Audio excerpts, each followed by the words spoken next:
এই মেয়ে, জুলি আছে? আছে। আরে তোমরা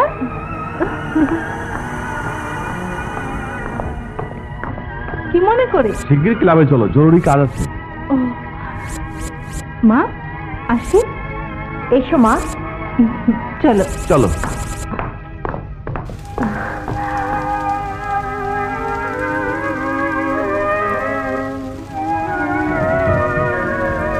মা।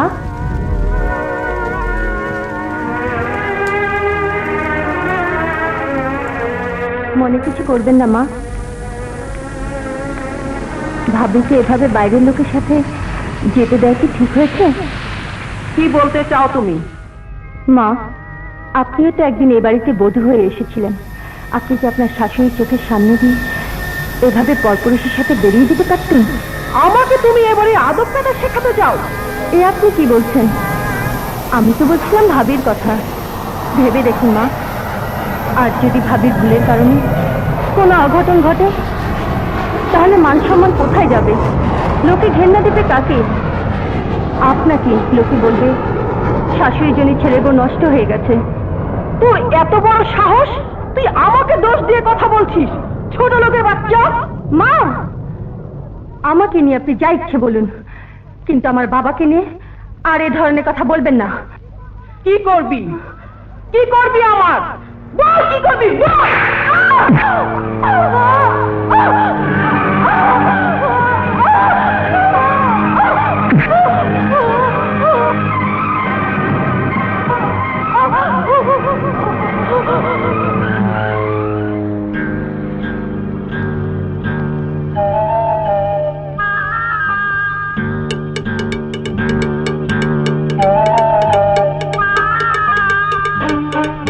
মিস্টার ভিকি, আপনি কি বাইরে আছেন?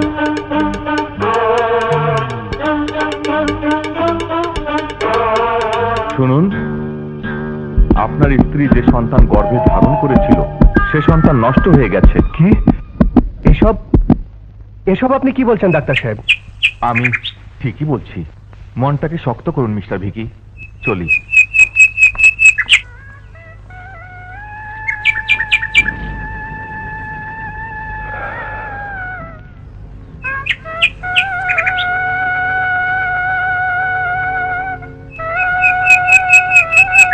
কেঁদো না, বেশি ভালোবাসো তো কিচ্ছু হয়নি। মা হব তাই মাথা ঘুরে পড়ে গিয়েছিলাম।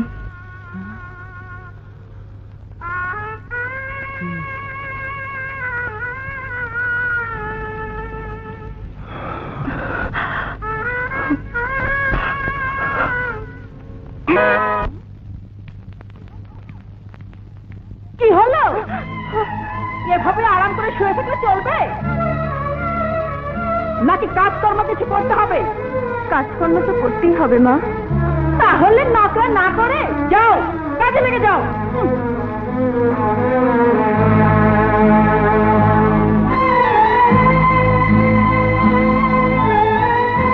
কি বললে? হ্যাঁ ছোট ভাই, আমি ঠিকই কইছি। আম্মা ঘরে ইয়া ছোট ভাবির ধমকে কাজ করতে কইছে, আর ছোট ভাবিও আম্মার কথা মতো বিশ্বাস ছেড়ে কাজ করতেছে। ছোট ভাই, আর একটা কথা আছে, আমি না গিয়ে পারতাছি না। কি কথা? এই দিন ছোট ভাবি মাথা ঘুরে পড়ে যায় নাই? তাহলে এই দিন আম্মা ছোট ভাবির মাইরা সিঁড়ির থেকে ফালাই দিছিল। তুমি সত্যি বলছো? আমি সত্যিই কইতেছি। ঠিক আছে, ফোন রাখো। আচ্ছা আচ্ছা আচ্ছা, আসল কথা কইয়া দিছি রে।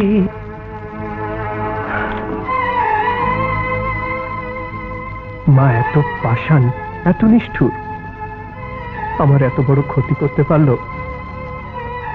আমি ওর বাবা মাকে কথা দিয়েছিলাম আলেয়াকে চিরদিন সুখে রাখবো, শান্তিতে রাখবো, কিন্তু আমার ঘরে এসে একটা দিনের জন্য সে শান্তি পায়নি। এখন যদি এই সংবাদ ওরা জানে, তাহলে আমি মুখ দেখাবো কি করে? না, এ আমি আর হতে দেব না, কিছুতেই না, কিছুতেই না।